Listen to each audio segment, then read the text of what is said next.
Good morning. It's Eric Arnold here in the sports barn. It's what? Must be winter time. It's December 10th at 2 a.m. It must be winter time because it's the middle of the night and here we are in the barn. So we're trying to, get back to our college basketball schedule. Making videos in the middle of the night here in preparation for the upcoming day of action. Earlier today, we made the announcement that we have officially divorced ourselves from YouTube as far as the politics barn goes. I know that our hardcore sports barn people are probably like, yeah, I don't, it's just a few less notifications on YouTube you're going to get then as far as political videos. For the other 250 people that have subscribed to the channel, I guess wanting me hear me talk about politics, I guess we'll just slowly, the subscriber number will just slowly filter down, as they figure out I'm not talking about politics on YouTube anymore. If you missed that video, censorship, there's no point in talking about politics on YouTube when they've made it pretty explicitly clear that if you're not regurgitating the MSNBC, Washington Post, CNN, Facebook, Google line, that they're going to kick you off. Well, I don't want to do that. You want that kind of content, I'm sure there are plenty of places you can go and get it. It's just not going to come from me. I don't believe in most of that stuff anyway. So we're all about free speech in the politics barn. And that's why if you want to find the politics barn, you have to go to rumble.com and look for politics barn or Eric Arnold. That is where my political insights will now be found. Rumble.com. Rumble, if you've never heard of it, is basically a free speech alternative to YouTube. I think it basically operates pretty much the same way YouTube does. It is a platform, a website, an app. If you watch the thing on your phone, you got to download the app, I'm pretty sure, which I guess is, pretty much a seamless, simple thing. You just go to your Google Play Store, look for the thing, find it, download it. It installs itself. Then you got a Rumble app on your phone. Then you just subscribe to the channel, Politics Barn, and then you're notified anytime I make a video, just like YouTube. So it's basically just like YouTube, except they let us talk about things like adults, like, Americans that pay our taxes. So, go figure. All right, enough about that. And I'll probably beat you over the head about that because I want to make sure that the word is out for people that don't watch every video. I'm sure I have subscribers that just come here once in a blue moon and see every 10th video and go, why are we not talking about politics anymore? So, I'm going to be trying to get it to those people. Politics Barn at rumble.com. So. Well, tomorrow we got 3 college basketball games and 1 NFL football game. What was Tuesday? We had some college basketball games. We're having some luck here with the this angle with the power teams playing at home against the minor leagues. I think there's something to that. I'm not sure why. You kind of think it would go the opposite. Maybe that's why it's there, because everybody thinks the opposite, that there's value getting all them points at the big favorite, and the big favorite's not going to be interested in playing the little tiny minor league college, and you're getting value. Well, it doesn't seem to work that way. I think it works the opposite way. So, we laid 21 there with Wagner. Or I should say we laid 21 with Seton Hall against Wagner, and that was a relatively easy winner. I watched some of that game. My thought was Seton Hall has good starters. The backups need some work. But it was good enough because Wagner's just bad. This is a bad team. They can't handle they can't handle any kind of decent competition. That's that even in their Northeast Conference, that struck me as a team that's going to struggle. They just, I don't know.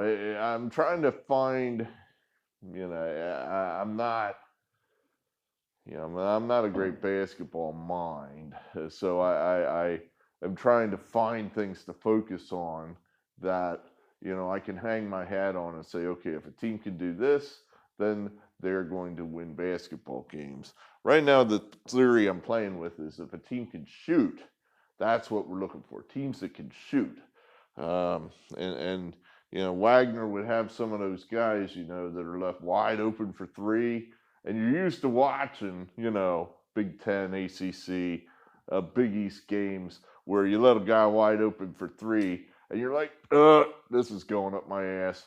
And the kid cranks the shot, and it's an air ball. And it's like, whoa, whoa. The kid's wide open. That's the ones where you expect the kid to hit the rim. There's no one around him.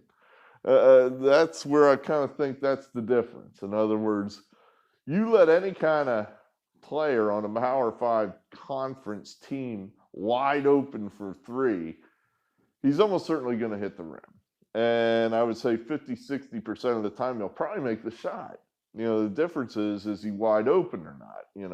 Does he have time to set his feet? Is he in rhythm?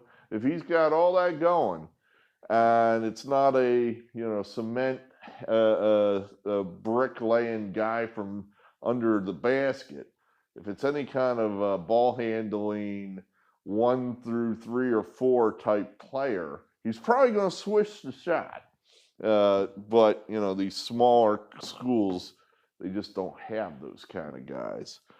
Anyway, so we won that one. This game, Ohio State, this one could have gone either way. Ohio State trailed most of the game and then played some tough defense on Notre Dame late. Pulled ahead, but could not quite get the cover. They got the win. That's a nice win, beating Notre Dame. Just couldn't get quite get the cover. Only won by 5. Disappointed.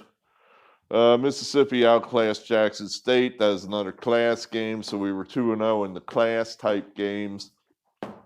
This game, I don't know what happened. Penn State just destroyed Virginia Tech, and Virginia Tech had beaten Villanova earlier this year. So I don't know what to say about that. So split them 2-2 there. I'm on a roll here now, and I knew there were 2 things I wanted to talk about beyond the games coming up tomorrow or later today, Thursday. I have to address this Ohio State-Michigan situation.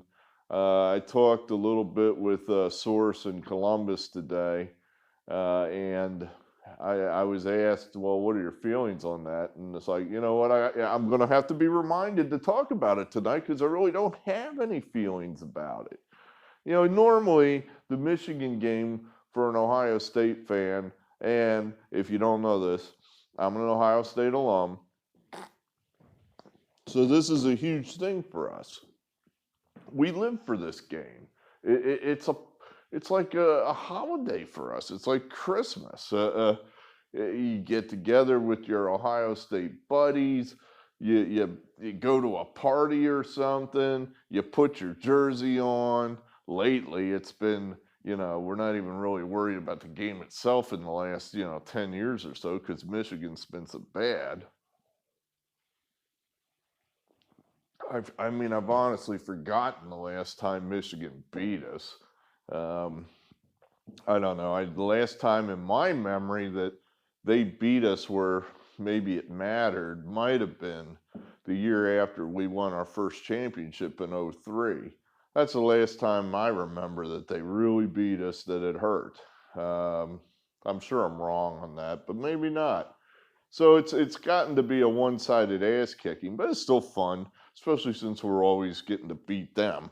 So, but now, Michigan's they're terrible. I saw an opening line. It was like we're a 30-point favorite. How do you get up for a rivalry where you're a 30-point favorite? I have to check Webster and see what the dictionary says, but under rivalry, can it be a rivalry when you're a 30-point favorite? So, it's just kind of hasn't really been the same in the last few years. And then, of course, this year we were just not going to be able to get together anyway. It's such it's so terrible. I don't want to devolve into discussions that belong in the politics forum, but this horrifying self-induced terror that we're in right now with this goddamn virus. So, we weren't going to be able to get together. Everybody's afraid. Everybody's in their house. Everybody's terrified or forced to be in their house by the government. So, it's just kind of like, oh, we're not going. I mean, my only thought was I wanted to play Texas A&M. When I heard that might be a possibility that we could play like a throw together game for Saturday. In other words, we're not playing anybody. Apparently A&M's not playing anybody. I think this was an A&M brainchild. I think it's a great idea. I would love to play A&M. It's counterproductive, I guess, for Ohio State if if our goal is to win the national championship, because we're pretty much one win over Northwestern away from being in the championship game. I should say the playoffs, certainly not the championship game, because we'll probably get our ass kicked by Alabama. So we wouldn't be in the championship game. We'd be in the playoff, if you will. We'd be 2 wins from the championship. I'd still rather go play A&M. I think it would help us win the championship in that maybe we should play a tough team before we get into the playoffs. If we get in the playoffs and all of a sudden there's Alabama and we got to play Alabama, we didn't play, our toughest game all year was against Indiana. Yeah, perhaps we're not quite ready there. We have not played anyone.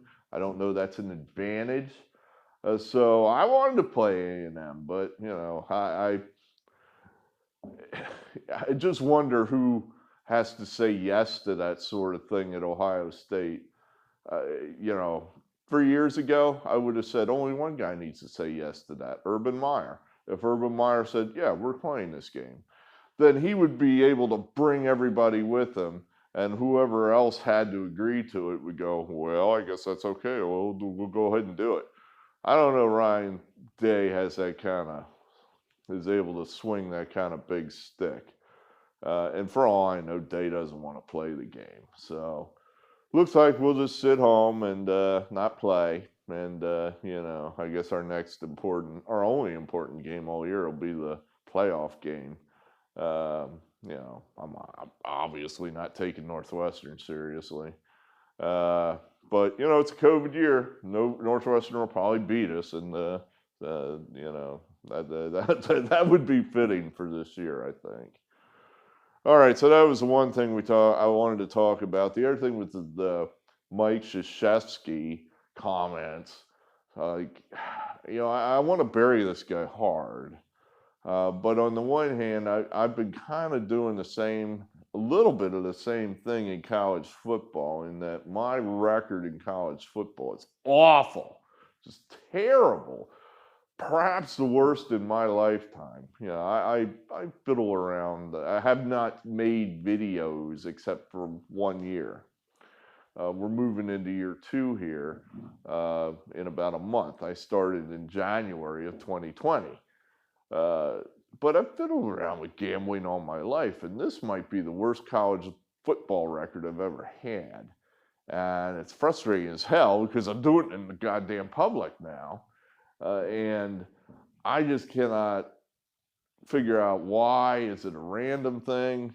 I keep going back to, I'm using a historical model in an ahistorical year. In other words, they're just doing things that they've never done before. And they're doing things by the dozen, not just one thing, dozens of things that we've never done before. Which frankly now sounds kind of similar to Krzyzewski. It's like, well, I need an excuse. That's my excuse. So I've got an excuse. The difference between me and Krzyzewski is I'm not saying don't play the games. I think the games should be played. There's absolutely no reason not to play the games. I think it's idiotic to talk about not playing the games. But that's what Krzyzewski all of a sudden is saying. I guess. It's like, well, where were you like 3 weeks ago before college basketball started? Now all of a sudden your team's not the biggest, baddest team in the country. Apparently you're not very good. So you're blaming it on the virus, which I guess that's fair. In other words, I'm blaming my shitty college football record on the virus. So I guess that's fair. But you're taking it one step too far, dude. You're saying, well, now we shouldn't even be playing. Now, wait a minute now. Had you beaten Illinois by 15, instead of them beating you by 15, would you have said the same thing? Would you say, well, we shouldn't even be playing? If you just finished destroying Illinois, would you come out and say, yeah, Illinois, that was a good win over a great team, a great Illinois team. I'm really proud of my guys. Oh, yeah, we shouldn't have even played the game because of safety. I'm going to call bullshit on that. I'm going to say no way in the world he would have done that. Bullshit.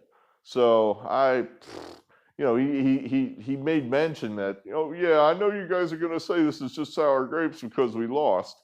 Yeah. It's like, so you do hear yourself. Krzyzewski hears himself. I'm not a Krzyzewski fan. I think there's some other coaches in college basketball that have been smashed, crushed, dragged through the mud, not favorites of ESPN. Calipari, I like him, believe it or not. I think he is what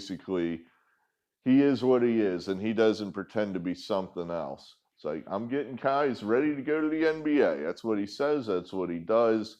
Krzyzewski, I believe basically anymore with his one and done guys, he's doing the same thing. He just doesn't admit it. So anyway, I wasn't happy with the Krzyzewski comments, but I would have been less happy if it was it came from a guy I liked. So it was fine. Krzyzewski does what he does, confirms why I don't like him. All right, where were we? We were going to give you some Thursday games, right? Let's see. We'll do the college basketball, then we'll leave the football game for last. The Southern Conference, right? The SoCon. We got to get back in the swing of this. I mean, we were on a roll with college basketball. We were having an exciting year, and it was building up to the tournament. And we'd gone through, over 400 picks. We'd gone through over 400 college basketball picks last winter, and then, the world ended. And, how disappointing. So we got to get back into the swing of things, and it'll be tough because it's different, but it's the same. It's my observation watching these games is I think you're getting a product that is, of all the sports I've watched so far, I think the college basketball, and perhaps with college football as well, is more like the normal sport. I don't think the NBA games were anywhere close to a normal NBA playoff game. The baseball, no, with the shortened season with the guys only throwing 80 pitches and having 30 guys in the freaking bullpen, no, that wasn't the same. College football, the game seems the same, but then, you're getting these wild results where, bad teams are good and good teams are bad, I think largely because you have no idea who's practicing, who's not, who's not available this week. The college basketball that I've seen so far, it seems pretty close to a normal college basketball season. So I'm hoping that this is the most realistic, matching up with the old normal that, you know, college basketball is going to hold to form mostly like the old normal. So, what do we got? SoCon, this is a conference game. I'm not sure if that's a COVID thing or what, but the Mercer and VMI are in the same conference. They're in the Southern Conference, the SoCon. So if we remember last year, Mercer was a middle to upper team in the conference. They had some really good teams in the SoCon last year that were wiped away. VMI, they're always in the bottom half of the conference. So the Mercer's getting 6 points at VMI. That's a little steep, but Mercer, what have they done so far this year? They beat Georgia State. That's probably a team that's maybe a little better than they are, seemingly. And then they beat Georgia Tech. Now, what's Georgia Tech done this year? Well, Georgia Tech tonight just got done winning at Nebraska. And other than that, they beat Kentucky. So, and Mercer beat them. So, Mercer's got something going on here. I think they brought in they've got a second-year coach. He's brought in a bunch of dudes from God knows where. I think he's got a guy from Chile. You know, the actual country, the skinny country along the edge of South America, Chile. He's got a dude there. He's got a dude from Puerto Rico. He's got a guy from Michigan, of all places. Crazy. So it looks like Mercer might have just a bunch of ringers this year, beating Georgia Tech. So we're going to go ahead and say that they're just going to outscore VMI. And if I recall, my VMI, they don't play a lot of defense, I don't think. So this could be a high-scoring game. So maybe Mercer gets it done 101-94, and that would be just enough for us. So action. Don't bet the house on it. I just got 1 star on it. This is another class play. We like the coach at Ole Miss, Kermit Davis. A couple things I'm not crazy about this game. This is the first game for Mississippi. Kermit had the virus, but they let him go back to work like 10 days ago. So he's, they've had like 10 days to get ready to rock. Jackson State's only played the 1 game and they got beat. They got beat pretty handily by Mississippi State. So we're kind of thinking the 2 teams are similar. Mississippi State, Ole Miss. Maybe Ole Miss goes ahead and wins this game by 25. So, again, don't go crazy. 1 star. Now, a real game. This one will actually be on TV late night. So for all you people on the West Coast, this is your game. For you people, for you people like me that don't go to bed, you can't go to the bars because they throw you out at 10, 11 o'clock. But if you can't sleep and this game's there, it'll be on TV. Both teams are ranked. Arizona State's a 4.5-point favorite at home over San Diego State. San Diego State, remember, they were going to be about a 2 seed last year in the tournament. Now, they lost their star, whatever you want to call it, Flynn. But I don't know. I think that team was more of a team, per se, than just Flynn. In other words, where'd Flynn go? I don't know. I mean, was he in the draft? Was he a number 3 pick in the draft? Yeah, I think Flynn was just a dude. I think Flynn was a guy who was made better by a good, well-coached system. So that's what we're thinking here, is that San Diego State's got a system. They've got a good coach. They've got a team that's the sum of the whole, how to say that? The total is better than if you break the parts down individually. There's a way to say that, and I can't remember how to say it. So, in other words, the team is better than all the parts broken down individually. So that's the thinking, is that San Diego State catching 4.5 is better than Arizona State. That's the thinking. So 1 star there. All right, now the NFL game, the big matchup. The Patriots coming off a huge win over the crummy Chargers, 45-0. And then the Rams, they beat the Cardinals at Arizona 38-28.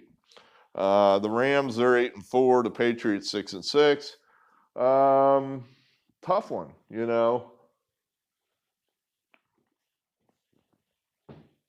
Both Belichick, of course, he's a premium coach, but I think McVay's a good coach too. Yeah, I'm not crazy about Cam Newton. Probably, I'd think you'd have to say Jared Goff is a better quarterback than Cam Newton. But the Patriots are catching 5 points. It's definitely an advantage that the Patriots, they are almost the home team in this game. In other words, they've been sitting there. They played that game, that San Diego or whatever, the Chargers, the Los Angeles Chargers. They played that game in the same stadium they're going to play this game. So again, the Patriots know where the bathrooms are.